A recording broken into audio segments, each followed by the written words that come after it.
ስም መጥቀስ አልፈልግም አንድ ጉምቱ ፖለቲከኛ ከፋኖ ጋር ያለው ውጊያ ሲጀመር 6 ቀን አይፈጅም ነበር ያለው ዛሬ ኤርትራና ህዋት አብረው ተጃምለውብኛል አብረው ግንባር ፈጥረዋል የሚባለው ነገር ትላንት ግንባር ፈጥረሃል አንተም ፌደራል መንግስት ቅርስ እየወደመ ነው ብለህ ታምናለህ መንግስት ነገጧት የሚጠይቅበት ስለሆነ እኔ ያወድማል በሚለው እንኳን አልስማማም አቶ ጌታቸው ረዳም ሌተናል ጀነራል ጻድቃን ገብረትንሳኤ ህዝብ ለህዝብ ሽፋን ነው ብለዋል እኛ ሳኑን ውስጣቸው አቤት ሰዎች ህዝብ ለህዝብ የሚለው ሽፋን ነው ውስጣቸው እንደውም ጻድቃን ገብረትንሳኤ የኤርትራ መንግስት ህዋትን ፋኖን ጨምሮ ጥምረት ፈጥረው ትልቅ ትርምስ ለመፍጠር ኢትዮጵያ ውስጥ እየሰሩ ነው የሚል ግልጽ ነው የተናገረው መንግስት ሲያደርገው እንደ ጽድቅ ያያየን ሌላው አካል ሲያደርገው ደግሞ እንደ ኩነኔ መታየት መቻል አለበት ብዬ አላምንም ኤርትራ መንግስት ጋር ለመገናኘት የክልል መንግስት ነው ግንኙነት መፍጠር ካለበት ከሌሎች ኢትዮጵያ ውስጥ ካሉ የክልል መንግስታት ጋር እና በተዋረድ ከፌደራል መንግስቱ ጋር ይሄ አይሆንም ብሎ አሻፍረኝ ብሎ ራሱን እንደ ጎበዝ አለቃ የሚቆጥር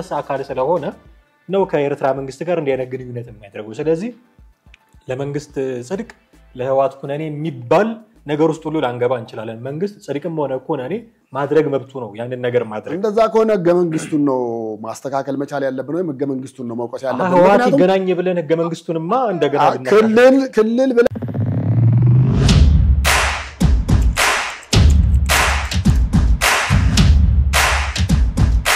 ሰላም ጤና ይስጥልን ውድ ቤተሰቦቻችን እንዴት አላችሁ አማሃ ደግፋና ቴዎድሮስ ካሳውን በዚህ ኢትዮጵያ ቻናላችን በወቅታዊ ፕሮግራማችን ተመልሰን ተገናኝተናል እስከ ፕሮግራማችን ፍጻሜ ድረስ አብራችሁን ትቆዩ ዘንድ ያክብሮት ግብዣችን ነው ከኛ ጋር ሆኖ ቴዲ እንዴት ነህ እንዴት ናማ ሰላም ነው ሰላም አለን የኢትዮጵያ ውስጥ ያሉ ግጭቶች በድርድር ቢቆሙ ጥሩ ነው የሚሉ የመፍትሄ ሐሳቦች በተደጋጋሚ እንደሚነሱ እንሰማለን መንግስትም ለድርድር ዝግጁ ነኝ የሚል ደግሞ በተደጋጋሚ ሲናገር እኛ ወደ ሰፊነን እጃችንን ዘርግተናል ድርድር የሚል መልእክት በተደጋጋሚ ሲያስተላልፍ እንሰማለን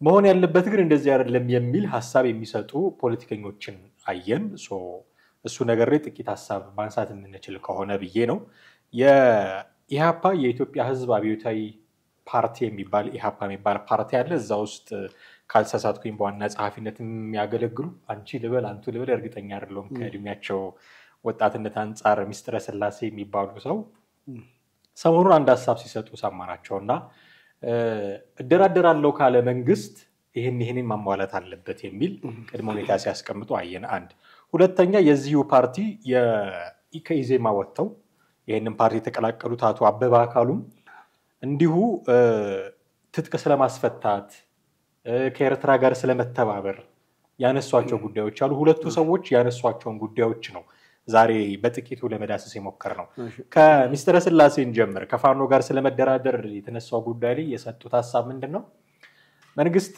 ሪሊ ደራደራለሁ ብሎ ካለ ማሟላት ያለባቸው ነገሮች አሉ በመጀመሪያ ደረጃ ደራደራለሁ ሲል መከላከያው አማራ ክልል ለቆ መውጣት አለበት የሚል የመጀመሪያ ቅድመ ሁኔታ አስቀምጧል እንዴት ነው የምታዩት አሁን እኔም ብቻ አይደለም ሌላም ፖለቲከኛ እንደው ኢታማጆር ሹሙን ብትጠይቃቸው የሚሉት የሚመስለኝ ፖለቲከኛ አይደለም የሚሉት የሚመስለኝ ነው ማለት ያው በተለያየ ደረጃ ያሉ ሰዎች ስለማስወጣት ከተወራ እሳቸውን ስለሚመለከት ብትጠይቃቸው እሳቸው ሀገሩ አይደለም ወዴት ይውጣ ነው የሚሉ የምሰቦች መልስ ይሄ ነው ሀገሩ አይደለም ወዴት ይውጣ ይላሉ ግን ለሰላም ሲባል መውጣት በሁለት መንገድ መውጣት አለበት ብዬ አስባለሁ እኔ አሁን ለምሳሌ እነሱን እንደመደገፍም ልትወስደው ትችላለህ እንደ መንቀፍም እንደየትኛውም ወሰደው ግን በሁለት መንገድ አንደኛ መውጣት ለሰላም ሲል መውጣት መቻል አለበት በቃ ፒስ ለመፍጠር የመከላከያ እውነት እንደተባለው ከዛ ቢወጣ አካባቢው ፒስ የሚሆን ከሆነ ማስወጣት አንደኛው አማራጭ እሱ ነው ምክንያቱም በተለያዩ ሀገራት እኮ ሄዶ ሰላም ሊያስከብር ሄዳል ለሀገራችን መከላከያ በተለያየ ሀገራት ሄዶ እዛ ሀገር ውስጥ ሰላም ያስከብራል ተብሎ ሲጠበቅ ነገር ግን አሸባሪዎች ይበዛሉ አሸባሪዎቹ ደግሞ የመከላከያን መግባት 100% ሊቃወሙ ይችላሉ በተቃውሟቸውን በተለያየ መንገድ ሊገልጹ ይችላሉ ከነዛ መንገዶች መካከል ደግሞ አንዱ በፊት ያካሂዱ የነበረው የሽብር ተግባር በእጥፍ የመጨመር ነገር ለምሳሌ በፊት በከተማው ዳርቻ ከሆነ ከተማ ውስጥ በሙሉ እና ታርጌት የሚያደርጉት ህፃናትንም ሊሆን ይችላል ሴቶችንም ሊሆን ይችላል ሲቪሉንም ሊሆን ይችላልና በተለያየ መንገድ የበለጠ ተቃውሟቸውን ሲያበዙ ለፒስ ብትወጡ ጥሩ ነው እነሱ እንዲቀንሱ መከላከያ ከወጣ እንቀንሳለን ብለዋል ከተባለ ታደርገዋለህ። አንደኛው መንገድ እሱ ነው። ሁለተኛ ብዙዎችም የሚስማሙበት አንደኛው ነገር መከላከያ መሀል ከተማ ምን ያደርጋል? የመከላከያ ዋናው ዓላማው የሀገር ዳር ድንበርን መጠበቅ፣ ማስከበር፣ መከላከል ነው እንደ ስሙ ማለት ነው። ስለዚህ መከላከያ መሀል ከተማ ምን ያደርጋል የሚል ነውና በአንድ ወቅት እንደውም ጠቅላይ ሚኒስትሩም ተናግረው ነበር በየሀገሩ በየቦታው ረብሻ አለ ምናምን ሲባል እዛም ጋር ኮሽ ሲል መከላከያን እየላከን እዚህ ጋርም ኮሽ ሲል መከላከያ በዛኛም ኮሽ ሲል መከላከያ እየተባለ እኛ በየመንደሩና በየሰፈሩ ያለውን ነገር አንጠብቅም፣ እያንዳንዳችሁ ሰፈራችሁን መጠበቅ ግዴታችሁ ነው የሚል ሐሳብ አንስተዋል። መከላከያ የመሃል ከተማ አይደለም ማለት ነው። ስለዚህ ሚኒስትር ስላሴ እንዳሉት እንደዛ ቢሆን እንደ አንድ እንደ አማራጭና እንደ ፒስ እንደሚሆን አካል ጥሩ ነው ትላለ። በሌላ በኩልም ግን አገሩ ነው ወዴት ነው የሚወጣው? በቃ ሁሉም መከላከያ ሰራዊት እኮ ዳር ድንበር አይደለም ያለው የታወቀ ነው። በየካምፕ ሆኖ መሃል ከተማ ውስጥ እዚህ አዲስ አበባ በርካታ ቦታዎች አሉ፣ በክልሎችም እንደዛው አሉ። ከተማው አገሩ ስለሆነ ወዴት ይውጣ የሚለውን ጥያቄ ልታነሳ ትችላለህና ሁለቱም ያነሳቸው ነገሮች ላይ የሚነሱ ተቃራኒ ሆኑ ሐሳቦች ደግሞ ይኖራሉ። የመጀመሪያው ይሄ አገሩ ስለሆነ ይውጣ የሚለው ነገር ብዙ ያው ዝም ብሎ እንደው የትም ቢሆን አገሩ ከአማራ ክልል ይውጣ ቢባልም ከአገሩ ወደ ሌላኛው አገሩ ቦታ ነው የቦታ ለውጥ ነው የሚያደርገው እንጂ ሌላ አይደለም። የመጀመሪያው ግን አማራ ክልል ውስጥ መከላከያ ይውጣ ለሰላም ሲባል ይውጣ ቢባል ኦኬ፣ ለሰላም አስተዋጽኦ የሚያደርግ ከሆነ ይውጣ።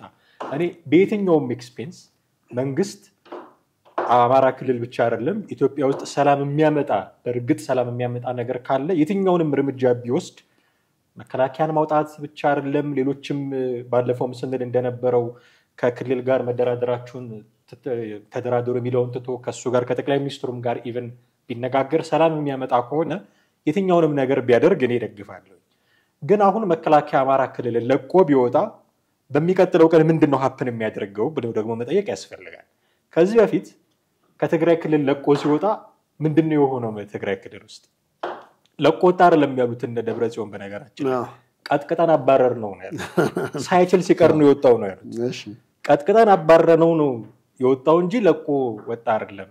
ያው መንግስት የእፎይታ ጊዜ ለመስጠት ምናምን የሚሉ ቃላቶች ነበሩ ያኔ። ለዛ ብዬ ነው የወጣሁት ነው የሚለው። እንደ ደብረጽዮን ደግሞ ቀጥቅጠን አባረር ነው አሁን ከቆላ ተንቤን እንደዚህ ያደርገን አድርስ ነው ማለት። ከዛ እኮ ተከትለው መጡ በነገራችን ላይ ደብረ ሲና ነው ደብረ ብርሃን ድረስ። ከዛ ነው እንደገና ጠቅላይ ሚኒስትሩም ጭምር ዘምተው ወደ መቀሌ መለሷቸው። ስለዚህ አሁን ልክ እንደዚሁ አማራ ክልልን ለቆ ቢወጣ መከላከያው አይ ለሰላም ብሎ ወጣ ነው የሚሉት እነዘመነ ካሴ ምንድነው የሚሉት ብለን ተጠብቀው እሱ ምንም ጥያቄ የለውም። በቃ በክንዳችን ሊሉ እንደሚችሉ ምንም ይሄ ደግሞ ለሰላም ብሎ የሚወጣን አካል ለሰላም ብሎ መውጣቱን የሚያምን አካል እስከሌለ ድረስ በአንድ እጅ ማጨብጨብ አይሆንም ወይ የሚል ጥያቄ እንድታነሳ ያደርጋል። መውጣቱ በእውቅና ተሰጥቶት በፋኖ አካል ይሄ ጥሩ እርምጃ ነው አሁን መደራደር እንችላለን የሚሉ ቢሆን በጣም ጥሩ እርምጃ ነው የሚሆነው። ለቆ ወጣ እኮ ማለት ኦልሞስት ተኩስ አቁሙ ማለት እኮ ነው። ስለዚህ በጥይት የሚሞት ሰው የለም። በጣም የሚበረታታ ነገር ነው አንደኛ። ሁለተኛ የመከላከያው ኃይል ከአማራ ክልል ለቆ አካባቢውን አሁን ለቆ መውጣት ማለት እዛ አካባቢ ልዩ ኃይል የለም። በነገራችን ላይ ልዩ ኃይል የለም ወይ ደግሞ በሚሊሻ ነው የምታስጠብቀው ማለት ነው፣ በፖሊስ ነው የምታስጠብቀው ማለት ነው። የክልሉ ፖሊስ ማለት ነው። ስለዚህ ልዩ ኃይል የለም። ከልዩ ኃይል ከፍ ያለ ትጥቅ የታጠቁ ከሆኑ የፋኖ ሰዎች በመከላከያው ብቻ የሚታገሱ የነበሩት ሰዎች አሁን በተራ ፖሊስ ምናምን አሁን ጉዳዩ ምንድነው? ከተራ ፖሊስ አቅም በላይ ሆነዋል። እንኳን ከተራ ፖሊስ በላይ ይቅርና መከላከያውም ያው 2 አመቱ ጨርሶ እኮ አላሸነፋቸው። ስለዚህ መከላከያው የመንደር ጉዳዮች ውስጥ የሚገባ አይደለም፣ ዳር ድንበር የሚጠብቅ ነው በሚል ምክንያት ትክክለኛ ምክንያት ነው። በነገራችን ላይ ግን የዳር ድንበር ላይ ይደረግ የነበረውን ውጊያ ከተማ ውስጥ ካስገባህበት አብሮ ሊገባ ይችላል ለማስታገስ በሚል። ሌላ የሚነሳው ነገር ምንድነው? ከመከላከያው ጋር ተያይዞ ህገ መንግስቱን ማስከበር አለበት ነው አይደለ? ህገ መንግስቱን ይንዳሉ ተብለው መሀል ከተማ ውስጥ የተቀመጡ አካላት ካሉ እነሱን ማስታገስም ስራው ሊሆን ይችላል።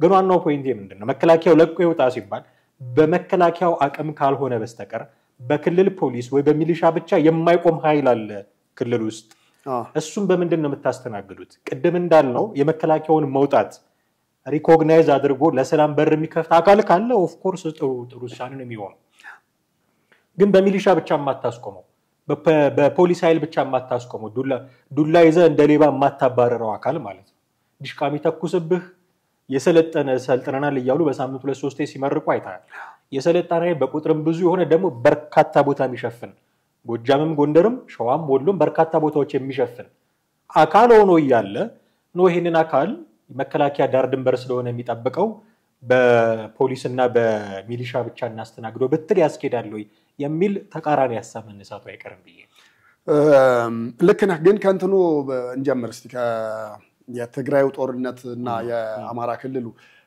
የሁለቱ በጣም የሚለያይ ይመስለኛል በመንግስትም አይን ይለያያል ብዬ አስባለሁ አይደለም በሌላ በውጭ ታዛቢ አይን በእኛ በመናየው አይን ብቻ ሳይሆን በመንግስትም አይን ሲታይ ይለያል ይሄ ደግሞ መንግስት እየወሰዳቸው ካላቸው አክሽኖች ወይ ደግሞ እየወሰዳ ካሉት እርምጃዎች መረዳት ይችላል ለምሳሌ ምንድነው የተደረገው በትግራይ ሙሉ የነበረው መከላከያ ከወጣ በኋላ ከዛ በኋላ የነበሩት ነገሮች ምንድነው ወደዛ አካባቢ መሄድ የነበረው ነዳጅ እንዲቆም ተደርጓል ባንኮች ዘረፉ ስለነበረ ወደዛ መሄደው የገንዘብ ፍሰት እንዲቆም ሆኗል ሌሎች የማህበራዊ ነገሮች በሙሉ መድኃኒትን በለው ምግብን በለው እርዳታ ያው ክልሉ ብዙ ጊዜ በእርዳታ የሚኖር ክልል ነው ብዙዎቹ ይታወቃል በዘመነ ህወሓትም በድጎማ የሚኖር ነው አብዛኛው የትግራይ አካባቢና እነዛ ሁሉ ነገሮች ባንዴ ብሎክ ተደርገዋል አሁን ግን ይሄ የአማራ ክልል ያለው ጦርነት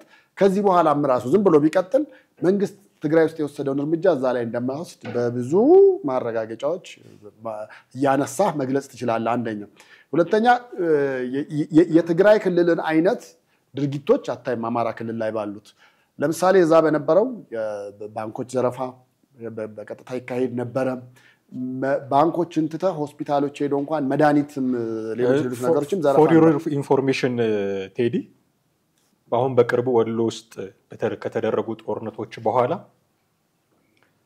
የባንኮቹን ስም እርግጠኛ ላልሆን ይችላል ግን ከአይ ቲንክ ንብ ባንክ ቡና ባንክ ምናምን ከሚባሉ በሚሊዮን የሚቆጠሩ ገንዘቦች ተዘርፈዋል አሁን ሰሞኑ በፋኖ ወይስ በሌላ ኃይል እሱ ማጣራት ይፈልጋል አሁን እኔ መንግስት ገብቶ ዘርፏል አይ ነው ሌላ ኃይል ዘርፏል ይያልኩኝ አይደለም ተዘርፏል አንደኛ ሁለተኛ ግን አልወጣም ማለት መንግስት በዚህ አካባቢ ተዘርፏል ብሎ ቢያንስ በተወሰነ መንገድ የምናምነው የሰሞኑ ላይ ነገርሽ ከዚህ በፊት ግሸን አካባቢ የነበሩ ባንኮች በሚሊዮን የሚቀጥ 2 ነው 3 ባንኮች መዘረፋቸውንም እናስታውሳለን እሺ ስለዚህ ትግራይ ክልል ውስጥ ገንዘብ ይዘረፍ ነበር አማራ ክልል ውስጥ አይዘረፍም ብትለኝ አይኔ ያላምን ይዘረፋል ነው ማለት እኔ ደግሞ ተዘርፏል ብሎ መንግስት በአደባባይ የነገረን ነገር የለም እንደዚህ አይነት ነገር ሲኖር ግርግር ለሌባ ያመቻል እንደሚባለው እዛ አካባቢ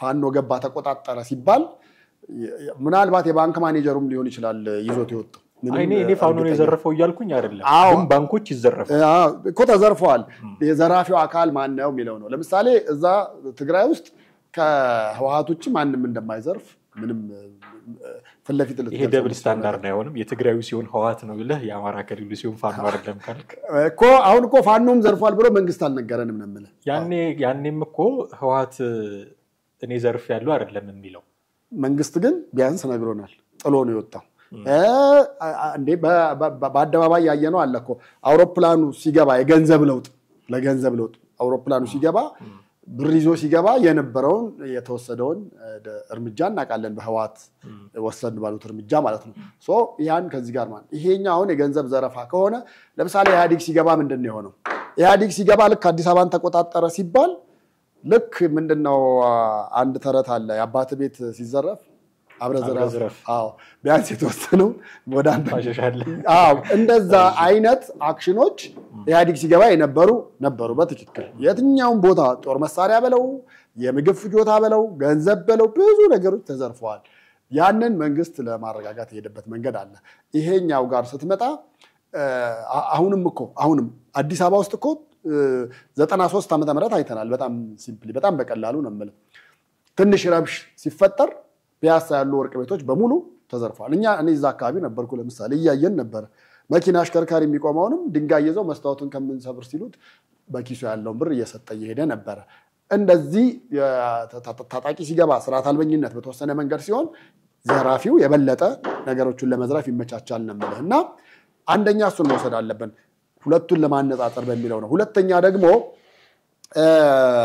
ለምሳሌ በህገ መንግስቱም ከተቀመጠው አንግል ብንሄድ ክልሎች ከአቅሜ በላይ ሆነ ብለው ጥሪ ሲያቀርቡ ነው በነገራችን ላይ መከላከያም የሚገባው እንጂ መከላከያም ክልል አይገባም፣ የፌደራል ፖሊስም አይገባም። በአማራ ክልል ኬዝ እኮ ከአቅሜ በላይ ነው ብለው ዶክተር ማናቸው በነበሩ ጊዜ ይልቃል ከፋለ በነበሩ ጊዜ ከአቅሜ በላይ ነው ብለው ጋብዘው ነው ያስገቡ። አሁንም ከአቅማቸው በላይ ነው ወይ?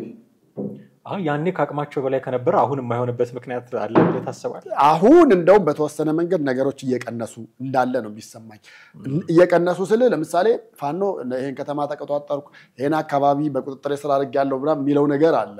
ግን ያን ያህል ቢሆን እንደውም በጣም በመንግስትም ወቀሳ እየመጣበት ያለው ምንድነው? ድሮን እየተጠቀመ ነው። ትምህርት ቤቶች ተመተዋል፣ ሆስፒታሎች ተመተዋል። ስለዚህ ይሄ በነገራችን ላይ ከተማ ውስጥ ጦርነት ብዙ ጊዜ አንደኛው ትልቁ አደጋ ይሄ ነው። የጎሬላ ጦርነት ተደብቀ ተሸሸገ የምትዋጋበት አይነት የከተማ ውስጥ ጦርነት ሲሆን አብዛኛው አስቸጋሪ ነው የሚሆነው። ምክንያቱም ህዝብ መሃል ይገባል፣ አሸባሪ ብለህ ያልከው ኃይል ወይ ታጣቂ ያልከው ኃይል ይገባል፣ ምንም ማድረግ አትችልም። እንደዛ ያለ እርምጃዎች ይወሰዳሉ። እንደዛ ቢወሰዱም ግን እነዛ እርምጃዎች ትክክል ናቸው ያልኩ አይደለም። 100% ትክክል አይደለም። በቃ መቆም ያለበት ነገር ነው። ነገር ግን ሰዎቹ በሄዱበት አይነት መንገድ እና ሚስተር ስላሴ በተናገሩበት አይነት መንገድ ግን መከላከያን ውጣ ማለት ትንሽ ከባድ ነው ብዬ ነው የማስበው። ሚስተር ስላሴ መከላከያ ውጣ ብቻ ሳይሆን ያሉት ቅርስ ማውደም ማቆም አለበት። ማንን? መንግስትን ቅርስማ እንሰማለን ሲናገሩ። የመደራደር ፍላጎት የለውም ካሽ ኦኬ። ለምሳሌ ፍላጎት ቢኖረው ምን ማድረግ ይችል እንደነበረ ላስረዳ። መከላከያ ከአማራ ክልል ያስወጣል። እንዴት ይውጣ? ቆያ ላስረዳ። ያስወጣል፣ ተኩስ ያቆማል፣ ዜጎችን በድሮን መግደሉን ያቆማል። እኔ የሚጠበቅብኝን ሄጃለሁና ቀሪው የእናንተ ነው እንደራደር። ሊያደርጉትም እኮ ላያደርጉትም ይችላሉ። አሁን ስለነሱ እርግጠኛ ሆኜ የማወራው ነገር የለም። ስለዚህ ኮሚትመንቱን በዛ ግራውንድ ላይ ማሳየት አለበት። የመጀመሪያ እርምጃውን ሄዶ ማሳየት አለበት እንጂ አሁንም ህዝብ እየገደልክ፣ አሁንም ህፃናት እንዳይማሩ እያደረግክ፣ አሁንም ትምህርት ቤቶችን እያፈረስክ፣ ቅርስ እያፈረስክ፣ ክልሉን ማይሆን እንደው ኦልሞስት ወደ ሲኦል የተጠጋ ሁኔታ ውስጥ የከተትክ ለመደራደር ዝግጁ ነኝ አትልም። ቅርስ ማውደም ማቆም አለበት፣ ህዝቡን መግደል ማቆም አለበት የሚሉ ንግግሮችንም ተናግረዋል። እያደረገ ከሆነ ኦፍ ኮርስ ማቆም አለበት። ለማድረጉ ግን ምን ማስረጃ አላቸው የሚል ጥያቄ ማንሳት ፈልጋለሁ። አንድ ሁለተኛ መንግስትን በከሰሱበት ክስ ያኛውስ ወገን የሚከሰስ አይደለም ወይ የሚል ተመሳሳይ ደግሞ ጥያቄ ማንሳት ያስፈልጋል ብዬ አስባለሁ። ቅርስ እያወደመ ነው ብለህ ታምናለህ መንግስት? ነገጧት የሚጠየቅበት ስለሆነ እኔ ያወድማል በሚለው እንኳን አልስማማም። ስለምትጠየቅ ነው አይደለም? ምክንያቱም ማስረጃ አንደኛ ማስረጃም ያስፈልጋል። ሁለተኛ እኔ አንዳንዴ ያው እንግዲህ የሀገራችን የፖለቲካ ፓርቲዎች አንዳንዴ ወደ አንድ መንገድ የሚሄዱበት ጭፍን መንገድ ስላለ ያ ነገር ብዙ አይመቸኝም። በተለይ በቃ ኒውትራል ሆነው ማውራት አይችሉም ወይ ደግሞ እንደው ገለልተኛ ሆነው ከሁለቱም አካል ነው ማለት። እኔ እኛ ሙያዊ ግዴታችን ስለሆነ ሊሆን ይችላል። ግን የፖለቲካ ፓርቲዎችም ቢያንስ ከሁለቱም ነፃ ሆነው ማውራት መቻል አለባቸው እንጂ ሁሉንም ነገር መንግስት ላይ መደፍደፉ ወይ ደግሞ አማጺ ቡድን የተባለው ታጣቂ ቡድን የተባለው ላይ ማድረጉ ተገቢ ነው ብዬ አላምንም። እርግጥ ያው ኢህአፓ ፓርቲ በዚህ ብዙም አልታደለም ብዬ ነው የማስበው። ብዙም ጠንካራ ሰዎች የሉትም ሳይ እንደውም እኔ አሁን አበባ አካሉም አሁን ገብቷል መሰለኝ በቅርብ ጊዜ እነሱም ይመስለኛል እንግዲህ አሁን በኢትዮጵያ ውስጥ ካሉት ፓርቲዎች ተጽዕኖ ፈጣሪ የነበረው ኢዜማ ነው ባለው ሁኔታ በተወሰነ መንገድ ተጽዕኖ ፈጣሪ ሆነ። አሁን ኢዜማን ተጽዕኖ ፈጣሪ ፓርቲ ወደ ማለት መሸጋገራችን በራሱ ከዚህ በፊት ተጽዕኖ ይፈጥሩ ከነበሩ ፓርቲዎች አንፃር ማለት ነው። የቅንጅትን ነገር ታውቃለህ። ሰማያዊም አንድነትም ይነስም ይብዛም የየራሳቸው አስተዋጽኦ ነበራቸው። አሁን ኢዜማ ልክ እኮ ነው አሁን ካሉት ፓርቲዎች አንፃር ስታነጻጽረው ትንሽ ደረጀት ያለ አቅም ያለው ኢዜማ ነው የሚመስለው እና ኢዜማ ተጽዕኖ ፈጣሪ ፓርቲ ወደ ማለት ማደጋችን መሸጋገራችን በራሱ ትንሽ እንትን ይነኛል። ግን እንዳልከው ወገንተኛ ላይሆኑ ይችላሉ፣ አቋማችን ይሄ ነው ስላሉ ሊሆን ይችላል። ግን አሁን መንግስትን እየከሰሱ ያሉበት ክስ እውነት እንኳን ቢሆን አሁን እውነት ነው ውሸት ነው ለማለት የግድ ማስረጃዎች ያስፈልጋል። መንግስት በዚህ ጊዜ ይሄንን ቅርስ አውድሟል እንዲህ አድርጓል የሚሉ ማስረጃዎች ያስፈልጋል። እሱ በሌለበት ሁኔታ መነጋገር አስቸጋሪ ቢሆንም ግን እሺ እንመንና አውድሞ እንኳን ቢሆን ይሄ ክስ የሚቀርበው ለመንግስት ብቻ ነው ወይ ያኛው እሱ ግን እንዲህ አይነት ክሶች የሚቀርቡበት አይደለም ወይ የሚል ተያያዥ ጥያቄ ማንሳት እንችላለን። ስለ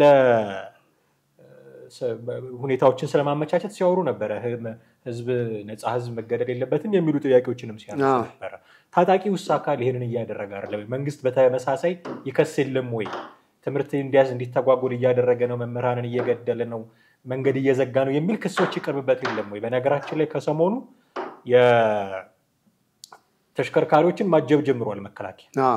ይሄ ሁሉ የመጣው ታጣቂዎች ተሽከርካሪዎች ላይ አንዳች ነገር እንደሚያደርጉ ስለሚታወቅ ነው። ስለዚህ ታጣቂዎቹ ራሳቸው መንግስትን አሁን እነዚህ የፖለቲካ ፓርቲ አመራሮች በሚወቅሱበት ልክ ታጣቂዎቹንስ መውቀስ የለባቸውም ወይ የሚል ጥያቄ ደግሞ ማንሳት ያስፈልጋል። ታጣቂዎቹን ለመውቀስ ታጣቂዎቹ ህጋዊ ሰውነት ይዘው እየተንቀሳቀሱ ነው ወይ የሚለው ማንን ነው የምታናገረው? ማንን ነው አግኝተህ አሁን እኮ ይደራደሩ ይሉ የለ እንዴ? ከማን ጋር ነው የሚደራደሩት? ይደራደሩ ሲባል አሁን ቅድም እንዳነሳ ነው ጠሪው ማን ነው? ተቀባዩ ማን ነው? አሁን እኮ እሱ ነው። ለምሳሌ መንግስት ይደራደር ከታጣቂዎቹ ጋር ይሄንን ቅድመ ሁኔታ ሟልቶ ካሉ የሚደራደር ከመንግስት ጋር የሚደራደር አካል አለ ማለት ነው። ያ እንዲደራደር ቅድመ ሁኔታ ይሟላለት ያልከውን አካል ጥፋተኛ ነህ ብሎ እንደመውቀስ ማለት ነው። እሱማ ሟች ካለ ገዳይ የትም ቦታ አለ። ስለዚህ ያ ታጣቂ ቡድን ወይ ደግሞ ገዳይ ቡድን ብለን ያልነውን አካል በነገራችን ላይ የሚገለው ታጣቂ ቡድን ብቻ አይደለም። የመንግስትም ኃይል አንዳንዴ በስተትም በእውቀትም የሚደረግበት ጊዜ አለ። ቀደም ባነሳው ዙሪያ ግን ለምሳሌ አሁን የእጀባው የሚባለው ነገር እኔ አልተዋጠልኝም። እንደው ምንም እጀባው ምናምን መንግስት በእጀባ ከዚህ ጧት ወስዶ እዛ ከመመለስና ከማመላለስ እነዚህ ታጣቂ ኃይል የተባሉት ዘራፊ ኃይል የተባሉት የመንግስትን መሰረታዊ ምንድነው መገናኛ መንገዶችን ሙሉ በመጠቀም አይደል እንደ ዘረፋ ያካሄዱ ያሉት። በቃ እናቃለን፣ በስልክ ነው እናቃለን፣ በባንክ እንትን ነው በባንክ ሲስተም ነው አይደል እየተዘረፈ ያለው። ስለዚህ ገንዘብ ሲዘዋወር እኮ መንግስት እኮ እነዚህን ኃይላት መልቀም ይችላል እንጂ መከላከያን እንደገና አምጥተህ ደግሞ ድካም ጧት ወደ ኋላ ማታ መልስ ምናልባት ከኋላና ከፊት አንዳንድ መትረየስ የጠመደ መኪና ነው እንዲሸኝ እንዲያደርስ ወይ ደግሞ እንዲመልስ የሚደረገው አይደል እንዴ? ያ ሁሉ ድካም ውስጥ ከመግባቱ በፊት ግን እነዛ ታጣቂዎችን በእርግጠኝነት ከመንግስት አመራሮች አንዳንዶቹ እጃቸው ከሌለበት ያን ነገር በትክክል መያዝና ማውጣት ይቻላል። ይሄ ከኢትዮጵያ ውጭ እየተደረገ ያለ ነገር አይደለም። እዚቹ ሱሉልታ አለፍ ብለህ ደብረ ሊባኖስ አካባቢ ደርሰ አለፍ ብለህ ባለው መስመር የሚዘረፈው ዘረፋ የስልክ መስመሩ ይታወቃል። በቴሌ እጅ ነው ያለው፣ በመንግስት እጅ ነው ያለው፣ የባንኩም ይታወቃል። ስለዚህ እሱ ላይ እኔ ጥያቄ አለኝ። እንደው መንግስት ምንጩን ማድረቅ ትቶ እዚህ ጋር ያለውን ዋናው የችግሩን ምንጭ ማድረቅ ትቶ እዛ ጋር ሄዶ መገደብ ነው የፈለገው። እዛ ጋር ያለውን ውሃው ከወረደ በኋላ እዛ ከደረሰ በኋላ ጎርፍ እንዳያጥለቀልቅ እዛ ጋር ነው አይደለም። እዚህ ዋናው ምንጩን ነው መያዝ መቻል አለበት ብዬ የማምነው። በተረፈ በዚህ ቅርስ ያወድማል አያወድም የሚለው እንግዲህ እሱ ነገሮች በማስረጃ ቢወጡ የተሻለ ነው የሚሆነው እና ሁለቱንም ኃይል ለመጠየቅ መንግስትንም ረፍተው ዜጎች ላይ እንደዚህ ያለ እርምጃ ተወሰድ ለማለት ታጣቂውንም ኃይል በቃ ለማለት ድርድሩ አንድ ነገር ነው። ግን መከላከያ ይውጣ በሚለው ነገር ትንሽ ነገሮች አስቸጋሪ ሆናሉ ብዬ ነው የማስበው። ከሚስትር ስላሴ ወደ አቶ አበባ አካሉ ሐሳብ እንሂድ። አሃዱ ሬዲዮ ላይ ሐሳብ ሰጥተው ነበርና ይሄ ጽምዶ ምናምን ስለሚባለው ነገር ስሙን በርካታ ነገር እየተወራ እንደሆነ ይታወቃል። ያው መንግስትም በውጭ ጉዳይ ሚኒስቴር በኩል ክስ አቅርቧል። እንደምታውቀው የኤርትራ መንግስት እንዲህ ያደረገ ነው ከጥምረት እየፈጠረ ሀገር ውስጥ ካሉ ሰዎች ጋር የሚል መክሰስ የለበትም መንግስት የሚል ሐሳብ ያላቸው ይመስለኛል። ለዚህ ደግሞ ማስረጃቸው ራሱ መንግስት ጥምረት ፈጥሮ ያውቃል ከዚህ በፊት ከኤርትራ ጋር የሚል ፓራለል ነው ለመስራት የሞከሩት። አንድ ነው ያኛውና ይሄኛው የሚል ጥያቄ ነው አይምሮ ውስጥ የተፈጠረው። ያኛው የመንግስት ለመንግስት ጥምረት ነው። ኦፍ ኮርስ ጦርነቱ ላይ ተሳትፎ ነበረው የኤርትራ መንግስት። በየትኛውም መንገድ ጦርነቱ ላይ የኤርትራ መንግስት መሳተፉን እኔ ፐርሰናሊ አልደግፍም። ከመንግስት ጎንም ሆኖ ከህዋትም ጎን ሆኖ በየትኛውም መንገድ መሰለፍ የለበትም። ምክንያቱም ሌላ ሀገር ነው፣ የሌላ ሀገር ሰው ነው፣ የሌላ ሀገር ወታደሮች ናቸው። ኢትዮጵያ ውስጥ በምንም አይነት መንገድ እንዲገቡ ሊፈቀድላቸው ይገባል ብዬ አላስብም። ስለዚህ ህዋትን ለመውጋትም ቢሆን ራሳችንን ዲፌንድ ለማድረግ ነው የሚል ነገርም ሲያነሱ ነበር። ራሳቸውን ዲፌንድ የሚያደርጉት ድንበራቸው ውስጥ ነው። እዚህ ገብተው ንጹሃንን እየገደሉ አይደለም። ስለዚህ በየትኛውም ሚንስ ሀገር ውስጥ ገብተው መዋጋት ሊፈቀድላቸው አይገባም ነበር። ልታመቻመቸው የምትችለው ነገር ነበር ያኔ። መንግስት ተቆጥቶ እንዳያስወጣቸው ሌላ የቤት ስራ ነበረበት ሀገር ውስጥ ምናምን የሚሉ ጉዳዮች ልታነሳ ትችላለህ። እንዲህ አይነት ቀዳዳዎች ካልፈለክ በስተቀር በየትኛውም መንገድ የኤርትራ መንግስት ወታደሮች ኢትዮጵያ ውስጥ ገብተው ያደረጉትን ነገር ሁሉ ማድረግ አልነበረባቸውም። በዚህ እስማማለሁኝ። ከዛ በመለስ ያሉት ጉዳዮች ግን የመንግስት ለመንግስት ግንኙነቶች ሀገር ለሀገር የሚያደርገው ግንኙነት እስከነበረ ድረስ አሁን ያው ተቀዛቅዟል ይታወቃል፣ ግን ልክ ነበሩ። የህዋትን መጥፎ አካሄድ ለማረም ብለህ መንግስትም እኮ እንዲያደርጓል የሚል ስተት በስተት አይታረምም ነው በጥቅሉ ሐሳቤና መንግስት ተሳስቷል ያንን ነገር ማድረጉ ካልክ ያኛው ስተት በዚህ ስተት ይታረማል ወይ? ይሄኛውን ልክ ለማድረግ መንግስትን መውቀስ ይጠበቅባቸው ነበር ወይ ብዬ። አንዳንድ ነገሮችን ማሰብ መቻል ያለብን ይመስለኛል። ማለት መንግስት ሲያደርገው ጽድቅ ሌላው ኃይል ሲያደርገው ደግሞ ሀጥ ወይ ደግሞ ኩነኔ መሆን መቻል አለበት ብዬ አላምንም። መንግስት እኮ ብዙ ጊዜ የሚያደርገውም የሚሰራውም ነጭ ስንናገር ከፖለቲካው ከራሱ ፖለቲካውን ሊያራምድለት ከሚችለው ነገር አንፃር ነው እንጂ ህዝብ ይጠቀማል ብሎ አንድ ነገር እኔ በኢትዮጵያ ታሪክ ውስጥ ከአፄ ኃይለ ሥላሴ ጀምሮ ያሉት በሙሉ ብታይ ለህዝብ ተብሎ ነው ለሀገሪቱ ተብሎ ነው ምናምን የሚባል ነገር አይደለም። እነዛ ሁሉ ነገሮች ዞረ ስታያቸው ከጀርባቸው የፖለቲካዊ የሆነ ኢንቴንሽን አላቸው። ስለዚህ መንግስት ሲያደርገው እንደ ጽድቅ እያየን ሌላው አካል ሲያደርገው ደግሞ እንደ ኩነኔ መታየት መቻል አለበት ብዬ አላምንም። ለምሳሌ መጀመሪያ ላይ ያለውን እንኳን ሐሳብ ብናነሳ የኢትዮጵያና የኤርትራ ግንኙነት እኮ አልነበረም፣ የመሪዎች ግንኙነት ነበር፣ የሁለቱ መሪዎች እንጂ በእርግጠኝነት የኤርትራ ህዝብ ምን ያህል ኢንፎርም ተደርጓል፣ የኢትዮጵያው ጠቅላይ ሚኒስትር ይመጣሉ ተብሎ ምን ያህል ተነግሮት አዎ ይምጡ ብሎ ምን ያህል ተቀብሏል? አንደኛ ነው። ሁለተኛ ኢሳያስ ወደ ሲመጣ እኮ ይመጣል ተብሎ ቀድሞ የተነገረ ምን የተባለ ነገር የለም፣ በራሳቸው ተነገረ። ከዛ በኋላ ምንድነው የሆነው? ጭራሽ እንደ ጎረቤት አማቾች በቃ አንዱ ይሄዳል አንዱ ይመለሳል። ፕሮግራም በሌለበት ባልተያዘበት በማንኛውም ኤኒ ታይም ብቻ ጧት ከእንቅልፍ ስትነቃ ኢሳያስ መጥቷል ስትባል ትሰማለህ። ምሳ ቡና ጠጥተህ ስትመለስ ደግሞ አብይ አህመድ እዛ ናቸው ትባላለህ። ያ ማለት እነሱ ሲሆኑ ጽድቅ አድርገህ እዚህ ጋር ህዝብ ለህዝብ ሲሆን ደግሞ በዛ ልክ መታየት መቻል አለበት። ይሄ ህዝብ ለህዝብ ነው ወይ ራሱ ጥያቄ ያስነሳል። በነገራችን ላይ ጽምዶ የተባለው እንግዲህ ህዝብ ለህዝብ ነው ብለውናል። አቶ ጌታቸው ረዳም ሌተናል ጀነራል ጻድቃን ገብረትንሳኤም ህዝብ ለህዝብ ሽፋን ነው ብለዋል። እኛ ሳንሆን ውስጣቸው ያሉት ሰዎች ህዝብ ለህዝብ የሚለው ሽፋን ነው ውስጣቸው። እንደውም ጻድቃን ገብረትንሳኤ የኤርትራ መንግስት ህዋትን ፋኖን ጨምሮ ጥምረት ፈጥረው ትልቅ ትርምስ ለመፍጠር ኢትዮጵያ ውስጥ እየሰሩ ነው የሚል ግልጽ ነው የተናገሩት። እኔ ግን ኢሳያስ ደግሞ ያን ለማድረግ አቅም አለው ብዬ አላስብም አላምንም። ምክንያቱም በሀገር ውስጥ ብዙ ችግር ያለበት አገሪቱ በብዙ የኢኮኖሚ ድቀት ውስጥ ያለች ሀገር ጦርነት እኮ ወጪ ነው በነገራችን ላይ። አሁን ከሰው ህይወት አልፈህ ሌላ የምታወጣቸው ወጪዎች መቼ ምናልባት በ10 ዓመት በ20 ዓመትም የማትመልሳቸው ናቸው። አሁን በቀላሉ በትግራይ ማየት እንችላለን። ትግራይ ላይ የፈሰሰው ያ ሁሉ የጦር መሳሪያ ይተካል ጥያቄ ምልክት ውስጥ። እሱም ብቻ ደግሞ አይደለም፣ ከተማዋን በምን ያህል ጊዜ እንመልሳታለን? ሌላ 50 ዓመት ላይ ያስፈልግ ይችላል። ስለዚህ ጦርነት ወጪ ነው። ኢሳያስ በዛ ልክ ያን ማድረግ ይችላል አይደለም። ምናልባት ግን አንዳንድ ጊዜ በጦርነት ውስጥ በትንኮሳ ውስጥ በጸባጫሪነት ውስጥ ከጀርባዎች ያሉ ነገሮች ምን አሉ? እንዳ ብቻዬን ሆኜ ማሸነፍ ስለማልችል የሆነ አካል እንዲያግዘኝ እንዲረዳኝ ብለህ የምታደርገው ነገሮች ይኖራሉ።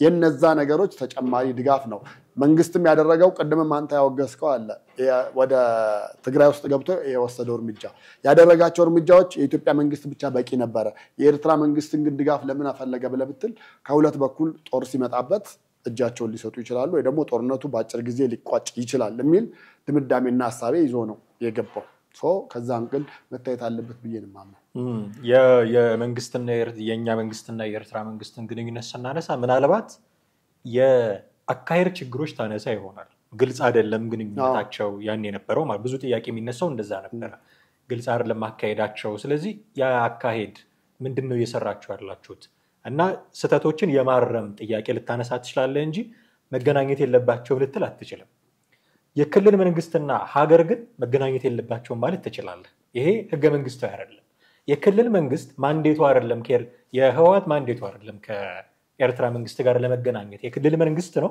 ግንኙነት መፍጠር ካለበት ከሌሎች ኢትዮጵያ ውስጥ ካሉ የክልል መንግስታት ጋር እና በተዋረድ ከፌደራል መንግስቱ ጋር ነው ይሄ አይሆንም ብሎ አሻፈረኝ ብሎ ራሱን እንደ ጎበዝ አለቃ የሚቆጥር አካል ስለሆነ ነው ከኤርትራ መንግስት ጋር እንዲያነ ግንኙነት የሚያደርገው ስለዚህ ለመንግስት ጽድቅ ለህወሓት ኩነኔ የሚባል ነገር ውስጥ ሁሉ ላንገባ እንችላለን መንግስት ጽድቅም ሆነ ኩነኔ ማድረግ መብቱ ነው ያንን ነገር ማድረግ እንደዛ ከሆነ ህገ መንግስቱን ነው ማስተካከል መቻል ያለብን ወይ ህገ መንግስቱን ነው ማውቀስ ያለብን ህወሓት ይገናኝ ብለን ህገ መንግስቱንማ እንደገና ክልል ብለህ እኮ መንግስት ያልካቸው የክልል መንግስት ናቸው በቃ የኢትዮጵያ መንግስት እንደምትለው የክልል መንግስት ስትልና የፌደራል መንግስት ስትል ስራቸው ይለያያል ከውጭ ሀገራት ጋር ሊጻጻፍ አይችልም የክልል መንግስት ስሙ ራሱ የክልል መንግስት ነው የክልል ስራዎችን ነው የሚሰራው ስለዚህ በተጓዳይ ሊነጋገር የሚችለው በድንበር ሳይሆን የተቀላቀለ ነው በርግጥ ባለው መረዳት ግን እንደው ድንበር ሳይሆን ያስተዳደር ወሰን በሚለያቸው አሁን ስለ ወልቃይት ከአማራ ክልል ጋር ሊነጋገር ይችላል የትግራይ ክልል መብቱ ነው ስለ ደግሞ ደራ ምናምን ስለሚባለው ቦታ አማራ ክልል ከኦሮሚያ ክልል ጋር ሊነጋገር ይችላል የክልል ለክልል ግንኙነቶች ይጠበቃሉ ስለዚህ የክልል እንደው ስሙ መንግስት ስለሆነ መንግስት ባይባል ደስ ይለኛል እኔ ስሙ ግን መንግስት ስለሆነ ዝም ብሎ ብድግ ብሎ ከአሜሪካ መንግስት ጋር ሊጻጻፍ አይችልም ስሙ ራሱ የክልል መንግስት ነው ያንን ማድረግ የሚችል የውጭ ጉዳይ ሚኒስቴር የሚባል መስሪያ ቤት ያለው ፌደራል መንግስት አለ ሁሉንም ክልሎች በኩል አይን እንዲያይ የምንጠብቀው ካላየ ጥፋት የሚሆንበት ለሁሉም ደግሞ ቀመር ያወጣ ገንዘብ የሚሰጣቸው የሚደለድላቸው እሱ ነው ያንን ማድረግ የሚችለው እንዳንድ ሀገር እንደ ኢትዮጵያ የፌደራል መንግስት ነው ይሄንን የፌደራል መንግስት ስልጣን ወስደህ ስትፈልግ ከኤርትራ ጋር ስትፈልግ ከሱዳን ጋር የምትነጋገር ከሆነ ህገ መንግስታዊ አይደለም ነው አይ ህገ መንግስቱን እንደዚህ ካልክ ህገ መንግስቱ ለአንድ ክልል ብቻ ተሻሻለ አይደለም የሚል ቃል እንዋሳለን ኤኒዌይስ እንዲህ አይነት ጥያቄ አንስተዋል አቶ አበባ አካሉ የፌደራል መንግስቱ ሲገናኝ እንደዚህ የህወሓት መንግስቱ ሲገናኝ እንደዚህ የሚል ሌላ ያነሱት ነገር አለ በእርግጥ እሳቸውም ድርድር መደረግ አለበት ከፋኖ ጋር የሚል አቋም እንዳላቸው ይታወቃል ከፋኖ ጋር ተያይዞ ያነሱት አንድ ነገር ምንድነው እኔ ነኝ ያያስኩት እሳቸው አይደሉም በእርግጥ ስለ ትጥቅ መፍታት አንስተዋል ትጥቅ ይፍታ ሲባል የህወሓት ቃሉን በትክክል መጥራቴን እርግጠኛ አይደለም መንጋራና ወልጋዳ በሳሪያ በቴሌቪዥን አሳይታችሁን ይላሉ ስለምናስደምጣችሁ ለተመልካቾቻችን እነሱ ቃሉን በደንብ ይወስዱታል ስም መጥቀስ አልፈልግም አንድ ጉምቱ ፖለቲከኛ ከፋኖ ጋር ያለው ውጊያ ሲጀመር 6 ቀን አይፈጅም ነበር ያሉ ዛሬ ኤርትራና ህወሓት አብረው ተጃምለውብኛል አብረው ግንባር ፈጥረዋል የሚባለው ነገር ትላንት ግንባር ፈጥረሃል አንተም ፌደራል መንግስት የአማራ ክልል አሁን ከፋኖ ጋር የሚደረገው ውጊያ ምን በለው ጦርነት ግጭትም እናሳነሰውም ከፍ እናድርገው ግን ችግር ነው ስለዚህ ይሄን ችግር ለመፍታት መንግስት መደራደር መቻል አለበት መከላከያ ሰራዊቱ ለአገር ዋልታና መከታ የሚሆን መከላከያ ሰራዊት በቅርበት የሚደረግ ውጊያ ላይ ሲያልቅና ሲንከራተስናይ ታያለሽ ፌስቡክ ላይ ኢታማጆር ሹሙ ፋኖ ወዮልሽ መሳሪያ ደበቅሽውን ብቅ ያርግሽ ነው ብታስረክብ ይሻላል ዛሬ በሚዲያ መልእክት ነው የሚያስረክቡን ማን ሞኛለ እጁ ላይ ያለው ነገር የሚያስረክብሽ ተነስቶ ትጥቅ ይፍታ የህወሓት ቡድን ሲባል ትጥቅ ፈቷል ብለው ወንጋራና ወልጋዳ መትረየስና አሮዊ ክላሽ አሳይተውን በኢትዮጵያ ቴሌቪዥን ተፈቷል መንጋራና ወልጋዳ መሳሪያ አሳይተው ትጥቅ ፈታ አሉን ስለዚህ ትጥቅ አልፈታም ፋኖ ድርድር ማድረግ አለበት የሚሉት አካል እሳቸው አቶ አበባ አካሉ ይሄ መንጋራና ወልጋዳ የሚባለውን ትጥቅ ይዟል እሱን መፍታት አለበት ብለው ለምንድነው ለፋኖ ማያወሩት እንደዚህ ሰዎች እኔ አሁን ሁሉ ጊዜ ለምንድነው ደብል ስታንዳርድ የሚሆነው ጉዳዩ ሁሉ ትጥቅ መፍታት ካለበት ትጥቅ አለመፍታቱ ይሄን ያህል ከቆረቆራቸው ህወሓት ትጥቅም እንደሚፈታ ከተረዱ ሌላ አካል አለ እሳቸው መንጋራ ወልጋዳ ያሉትን መሳሪያ የተሸከመ ከዛም በላይ የሆነ ምናልባት እሱን እንዲፈታ ለምንድነው ተጽዕኖ ማሳደር የማይፈልጉት? እኔ መንግስትን እየተቃወመ አክቲቭሊ እየተቃወመ ያለ አካል ሁሉ ወዳጃችን መሆን አለበት የሚል ጥያቄ ማንሳት እፈልጋለሁ። እኔ ደግሞ ምን ፋኖ ዛሬ አይደለም መሳሪያ የታጠቀው አይደል? በፊት ነው።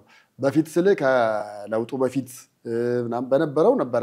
ከዛ በኋላ የፋኖ የሚለው አደረጃጀቱ ነው እንጂ የመጣው መሳሪያ በፊት ነበረ። እና ይሄ ትጥቅ ይለያያል ብዬ አምናለሁ። አሁን እንዳይሰሙህ እነ ዘመነ ካሴ እንዳይሰሙህ እንጂ ምንድነው ልዩነቱ? መንግስትን ማርከን ይሄን ያህል ድሽቃ ይሄን ያህል እንትን ተቀብለን ታጥቀናል ይላል። በቃ እሺ። ስለዚህ ድሮ የነበረው ይሄ ግርግዳቸው ላይ የሰቀሉት ድርጅግ ብቻ አይደለም ያላቸው ይመስለኝ። ምን ሆነ መሰለ አንዴ በአቶ መለስ በህይወት እያሉ ነው ነፍሳቸውን ይማርና አማራ ክልል በዚህ ጉዳይ በጣም አስቸጋሪ እንደሆነ ታወቀ ተረጋገጠና ምን ማድረግ ፈለጉ? ትጥቅ እንዲመልሱ ተፈለገ። ምክንያቱም አማራ ክልል ውስጥ በየጊዜው በተለያዩ ጊዜያት ግጭት ባይነሳም የፌደራል መንግስቱ ግን የዛኔም በተወሰነ መንገድ ስጋት ነበረው። ህወሓትም አልፎ ለመምጣትም ስጋት ስለነበረው አማራ ክልል ያለው ነገር የተጋነነ የጦር መሳሪያ ይታያል፣ ስለዚህ መቀነስ አለበት የሚል መጣ። ከዛ መንግስት መጀመሪያ አስነገረ፣ በቴሌቪዥን በሬዲዮ በቴሌቪዥን ማስነገረ። አንድ ሰው መጥቶ አልመለሰም። ከዛ በኋላ ምን ማድረግ ጀመረ መንግስት? በዛ ነው ወቅት አንድ መሳሪያ ለመለሰ 40,000 ብር አለ። 40,000 ብር ያን ጊዜ ጥንድ በሬ መግዛት ይችል ነበር፣ 2 በሬዎች ማለት ነው። ስለዚህ አብዛኛው ታጣቂ አብዛኛው መሳሪያ የያዘው ሰው የታጠቀው ኃይል ገበሬው ነው የሚል ሐሳቤ ስለነበረው እናንተ መሳሪያ መልሱ እኔ ደግሞ የ40,000 ወይ ደግሞ 2 በሬ ሰጣለሁ የሚል በአዋጅ መልክ አስነገረ።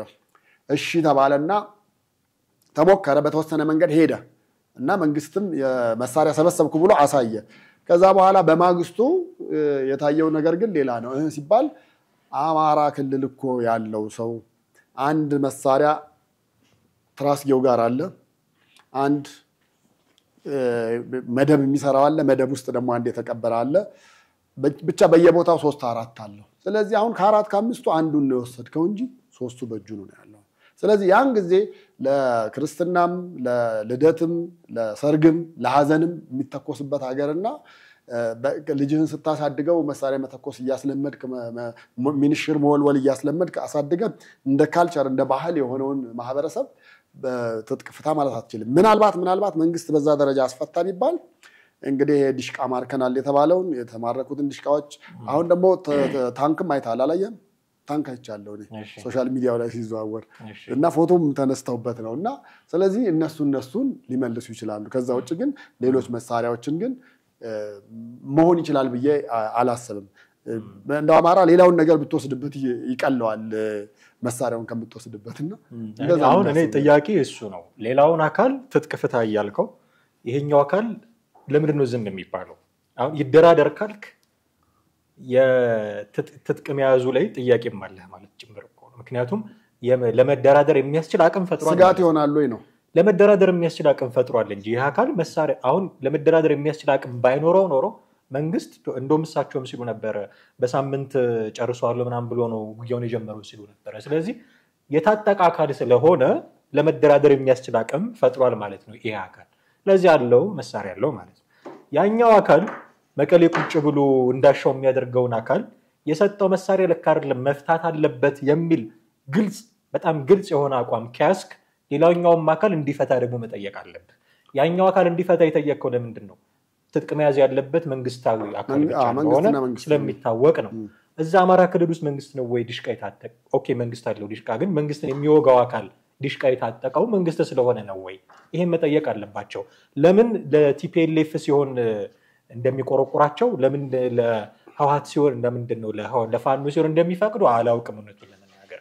ለምን ድርድር ሲባል ቲፒኤልኤፍ ጋር ሲሆን እንደውም አንድ ጊዜ ትዝ ይለኛል አቶ ግርማ ሰይፉ ድርድር ከቲፒኤልኤፍ ጋር እያሉ በደንብ ከኢንጂነር ይልቃል ጋር ይነጋገሩ ነበር። ድርድር ከቲፒኤልኤፍ ኦፍ ኮርስ ድርድር ያስፈልጋል በሚለው አሁን ድርድር ከቲፒኤልኤፍ ጋር አይደለም ከማንኛውም አካል ጋር ያስፈልጋል ይሉ ነበር ኢንጂነር ይልቃል ጌትነት። አሁን ከፋኖ ይደራደር ሲባሉ ግን በመቃብሬ ላይ ነው የሚሉት። እና ህወሓትን የሚያዩበት አይን ፖለቲካ ፓርቲዎቻችን ነው ማለት ህወሓትን የሚያዩበት አይንና ሌላውን አካል የሚያዩበት አይን ፈጽሞ የተለያየ ነው። ስለ ድርድር ሲወራ ሌላ፣ ስለ ትጥቅ መፍታት ሲወራ ሌላ። ለምንድነው ህወሓትን ትጥቅ ፍታ ብለህ ፋኖን ትጥቅ ፍታ ማትለው የሚል ጥያቄ ቢነሳላቸው ወዳለው። በነገራችን ላይ የዚህ የኢሃፓ ሰዎችን እና ሰሞኑን የፈጠሩትን ጥምረት እንዲህ ያሉትን ጥያቄዎቻችንን ለመጠየቅ ሙከራ አድርገን ያገኘናቸው የቃል አቀባይ ወይ ህዝብ ግንኙነት ሰዎች አሉ። በጤና እክል ምክንያት ሊቀርቡልን አልቻሉም። እነዚህኑ ጥያቄዎች ግን ብቅ ብለው ሌሎችም በተዋረድ ያሉ ሰዎች ብቅ ብለው ቢመልሱልን ለማስተናገድ በራችን ክፍት ነው። በር ዘግተንባቸው ምናማ እንዳይመስል ብዬ። አዎ አይ ልክ ነህ። እኔም በተለይ የኢሃፓ ሰዎች እነሱ ላይ በጣም ብዙ ጥያቄ ነው ያለኝ ነው የምልህ። በጣም ብዙ ጥያቄ እኔ ከፓርቲነት ጀምሮ አሁን ብዙዎቹ ፓርቲ ቀያይረው ምናምን የገቡ ናቸው። ምናልባት አብዛኛው የኢሃፓ ሜምበር ውጭ ስላለና እንደው ዶላር ያለው ፓርቲ ነው ተብሎ ታስቦ እንደሆነ ማላቅምና እዛ ላይ መተው ያለውን ነገር በትክክል መልስ መስጠት መቻል አለባቸው ብዬ አስባለሁ። በጣም ብዙ ጥያቄዎች የሚነሱባቸው ስላለ ከህዝብም ከመንግስትም እዚህ እሱን በጋራ እናረጋለን። በብቅ ብለው እሱን አድሬስ ቢያደርጉ ደስ ይለናል። ግን ሚስተር ስላሴና አቶ አበባ ካሉ እንዲህ አይነት ሐሳቦች አንስተው ነበር። እኛ ደግሞ ከዚህ አንፃር እንደመታየት የለበትም ወይ ነገር የሚሉ ጉዳዮችን ለማነሳሳት ነው ሙከራ ያደረግነው። የምትጨምረው ነገር ከሌለ ማብቃት እንችላለን። እጅግ አድርጌ አመሰግናለሁ ውድ ቤተሰቦቻችን። እናንተም ከኛ ጋር ነበራችሁ ቆይታ እጅግ አድርገን እናመሰግናችኋለን። በርካታ ነገሮችን አንስተናል። የእናንተ ሐሳብና አስተያየት ምንድነው የሚለውን ማወቅ እንፈልጋለን። ከታች ባለው የሐሳብ መስጫ ሳጥን ላይ ለታደርሱን ትችላላችሁ። እንዲሁ ደግሞ በስልክ ቁጥራችን በኩልም ደግሞ ብትደውሉልን ሐሳቦቻችሁ ይደርሱናል። እሱን ማድረጋችሁን አትዘንጉ። ቴዎድሮስ ካሳና ማህደገፋ ነበርን። እጅግ አድርገን እናመሰግናለን። ጤና ይስጥልን።